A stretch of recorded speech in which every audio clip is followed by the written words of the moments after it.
چلیں ذرا چھٹی صدی کے مکہ کا تصور کرتے ہیں، وہ دور جب بڑے بڑے قافلے صحرا کے سینے پر سفر کرتے تھے۔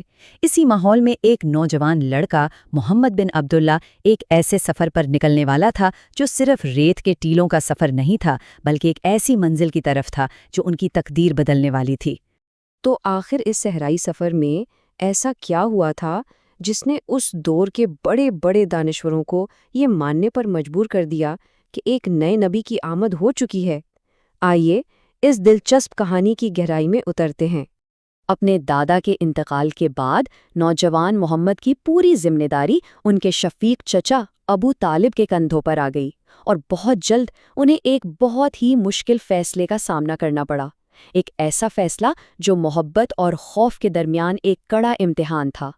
کیا وہ اپنے یتیم بھتیجے کو شام کے خطرناک تجارتی سفر پر اپنے ساتھ لے جائیں؟ دیکھیں، یہ کوئی آسان انتخاب نہیں تھا، خطرہ ہر طرف تھا۔ اگر مکہ میں رہتے تو دشمنوں کا ڈر، اور اگر سفر پر نکلتے تو صحرا کی بے رحمیاں، ڈاکو اور لٹیرے۔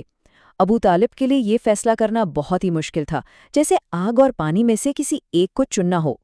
ظاہر ہے قبیلے کے بزرگوں نے اپنی فکر کا اظہار کیا۔ انہوں نے کہا، یہ راستہ تو مضبوط جوانوں کے قدم بھی اکھاڑ دیتا ہے، تم ایک بچے کو اس آزمائش میں کیوں ڈالنا چاہتے ہو؟ ان کی باتوں میں صحرا کی سختیوں کا خوف صاف نظر آ رہا تھا۔ لیکن ابو طالب کا دل محبت اور ذمہ داری کے احساس سے بھرا ہوا تھا۔ ان کے نزدیک سب سے بڑا خطرہ اپنے بھتیجے کو اپنی نظروں سے دور کرنا تھا، تو ان کا فیصلہ اٹل تھا۔ کچھ بھی ہو جائے، میں اسے اکیلا نہیں چھوڑ سکتا، وہ میرے پاس ایک بہت بڑی امانت ہے۔ تو قافلہ چل پڑا، لیکن ابو طالب کے دل پر ایک بوجھ تھا۔ وہ مسلسل سوچ رہے تھے کہ صحرا کی جھلسا دینے والی دھوپ اور راستے کی صعوبتیں ان کا بھتیجا کیسے برداشت کرے گا۔ سفر کی شروعات بالکل ویسی ہی تھی جیسی توقع تھی، ایک نہ ختم ہونے والا امتحان۔ سورج آگ برسا رہا تھا، زمین تپ رہی تھی، اور ہر طرف بس ایک ویرانی تھی۔ مگر پھر کچھ ایسا ہوا جس کی کسی کو امید نہیں تھی۔ ابو طالب نے ایک ناقابل یقین منظر دیکھا۔ آسمان پر بادل کا ایک چھوٹا سا ٹکڑا نمودار ہوا، اور کسی کے حکم پر چلتے ہوئے وہ سیدھا نوجوان محمد کے سر پر آ کر ٹھہر گیا، انہیں سورج کی تپش سے بچانے کے لیے۔ اور یہ تو بس شروعات تھی۔ اس سفر میں معجزے ایک کے بعد ایک سامنے آ رہے تھے۔ تھکے ہارے جانور محمد کے چھونے سے دوبارہ تر و تازہ ہو جاتے۔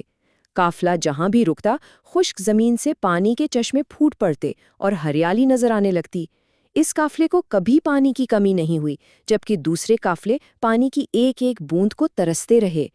ابو طالب کی حیرانی اب یقین میں بدل رہی تھی کہ کوئی غیر معمولی طاقت ان کے ساتھ ہے۔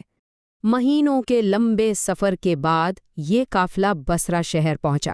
انہوں نے ایک بالکل سوکھے بے جان درخت کے پاس پڑاؤ ڈالا۔ انہیں کیا معلوم تھا کہ یہ درخت صدیوں سے ایک عظیم پیشین گوئی کے پورا ہونے کا انتظار کر رہا تھا۔ جس لمحے نوجوان محمد اس سوکھے درخت کے نیچے بیٹھے، کائنات جیسے حرکت میں آ گئی۔ وہ بادل جو پورے سفر میں ان کے ساتھ تھا، ٹھیک ان کے سر پر آ کر رک گیا۔ صدیوں کا سوکھا درخت پل بھر میں ہرا بھرا ہو گیا، اور اس کی شاخیں مختلف قسم کے پھلوں سے لد گئیں۔ قریب ہی ایک خشک چشمہ تازہ پانی سے بہنے لگا۔ یہ سب کچھ ایک شخص دیکھ رہا تھا، ایک بزرگ عیسائی راہب بحیرہ، جو اپنی خانقاہ سے اس منظر کا گواہ بن رہا تھا۔ بحیرہ، اس نے اپنی مقدس کتابوں میں ان نشانیوں کے بارے میں پڑھا تھا۔ وہ برسوں سے تنہا زندگی گزار رہا تھا، لیکن یہ منظر دیکھ کر وہ فوراً اپنی خانقاہ سے باہر نکل آیا۔ اس کا دل گواہی دے رہا تھا کہ صدیوں کا انتظار آج ختم ہو گیا ہے۔ بحیرہ نے اس نوجوان کے اعزاز میں دعوت کا اہتمام کیا، لیکن کھانا بہت تھوڑا سا تیار کیا۔ اسے کیا معلوم تھا کہ وہ ایک اور معجزے کا گواہ بننے والا ہے، ایک ایسا معجزہ جو عقل کو حیران کر دے گا۔ قافلے میں 117 بھوکے مسافر تھے، اور کھانا صرف ایک شخص کے لیے۔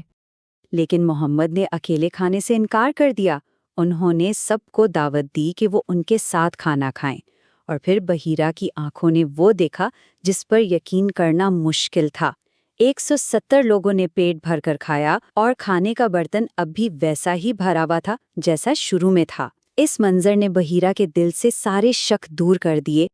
بحیرہ نے لرزتی ہوئی آواز میں ابو طالب اور اپنے ماننے والوں کو بتایا کہ وہ اور اس کے بزرگ صدیوں سے ان نشانیوں کا انتظار کر رہے تھے جو ان کی کتابوں میں لکھی تھیں۔